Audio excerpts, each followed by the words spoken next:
আমার মনে হয় যে সিনেমা নিয়ে যে সমস্ত এক্সপেরিমেন্ট গুলো ছিল হলিউডে, সেগুলো কিন্তু আস্তে আস্তে অনেকটাই কমে গিয়েছে। মানে 2000 সালের আগে পর্যন্ত সিনেমা নিয়ে ব্যাপক এক্সপেরিমেন্ট চলেছিল, অ্যাকশন নিয়েও কত এক্সপেরিমেন্ট চলেছিল, ম্যাট্রিক্সের নতুন ধরনের অ্যাকশন দেখেছিলাম।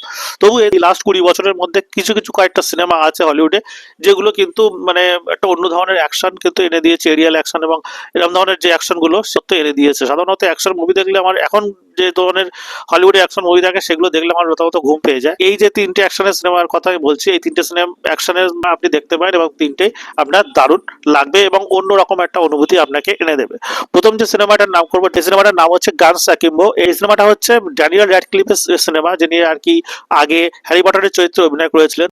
সে একটা গেমিং কোম্পানিতে কাজ করে, কোনো রকমের ডার্ক ওয়েবের সঙ্গে মানে থাকতে গিয়ে একজনের সাথে যোগাযোগ হয়ে যায় এবং সে তাকে কিডন্যাপ করে। কিডন্যাপ করার পর তার হাতে বন্দুক হাতের সাথে মানে সেট করে দেয়, মানে সে হাত থেকে খুলতে পারবে না এরকম একটা অবস্থায় দিয়ে তাকে বলা হয় একজনকে মারার জন্য, এবং এর মধ্যে সে জড়িয়ে পড়ে। এবং এটা নিয়ে মানে তাকে মারার জন্য যে প্রচুর ক্যামেরা শহরে ফিট করা আছে সেগুলো হ্যাকাররা সেগুলো দিয়ে দেখছে এবং তার পিছনে প্রচুর টাকা লোকে লাগাচ্ছে। হ্যাঁ, তো এই নিয়েই সিনেমাটার অ্যাকশনগুলো আপনার দারুণ লাগবে, কাহিনী কোথাও বোরাবার টাইম নেই, ভীষণ ফাস্ট পেজে চলতে থাকবে। তো গানস অ্যাকিম্বো সিনেমাটা যদি আপনার সামনে আসে তাহলে কিন্তু মিস করবে না, সম্ভবত অ্যামাজনেই আছে সিনেমাটা।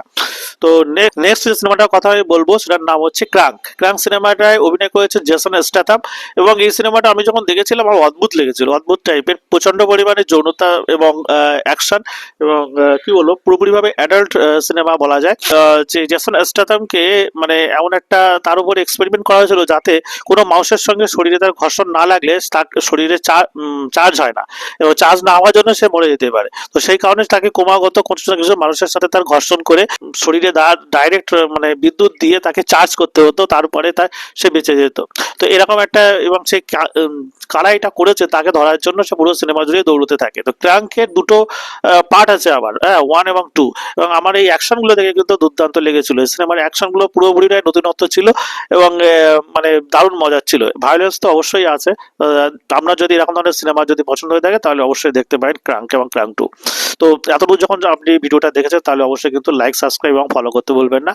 নেক্সট যে সিনেমাটার কথা আমি বলছি নাম হচ্ছে কার্টার। কার্টার সিনেমাটা হচ্ছে নেটফ্লিক্সে রয়েছে এবং এটি কিন্তু কোরিয়ান সিনেমা, এবং এই সিনেমার এরিয়াল অ্যাকশন দেখার জন্য আপনার দারুণ লাগবে। সিনেমায় অ্যাকচুয়ালি কোথাও যে আর কি অ্যাকশন করছে তার কোথাও মাথা দেখা যায়নি, মুখ বা দেহ সেরকম কিছুই দেখা যায়নি। শেষের দিকে গিয়ে একটু রিভিল করা হয়েছিল, কিন্তু পুরো সিনেমাটায় ক্যামেরা নিয়ে চলছিল এবং অ্যাকশনগুলো দুর্দান্তভাবে চলছিল। এবং এই সিনেমাটার অ্যাকশন এতটাই সুন্দর, মানে মনে হবে যে পুরো সিনেমাটা একটা টেকেই, একটা সিঙ্গেল টেকে তৈরি হয়েছে, মানে কোথাও থেকে ক্যামেরা সরানো হয়নি এরকম মনে হবে, কিন্তু কোথাও কোনো সিঙ্গেল টেকে তৈরি হয়নি। কিন্তু এই এডিটিংটা এমন ভাবে করা হয়েছে দেখে মনে হবে যে একভাবেই ক্যামেরা চলতে থাকছে এবং একভাবেই সিনেমার অ্যাকশনগুলো তৈরি হচ্ছে। কিছুটা জম্বি টাইপের মুভি, কিছুটা মানে স্পাই এরকম মিশিয়ে একটা ককটেল তৈরি করে অ্যাকশন সিনেমাটা তৈরি হয়েছে। তো কার্টার সিনেমাটা কিন্তু দারুণ এক্সপেরিমেন্টাল অ্যাকশন সিনেমা।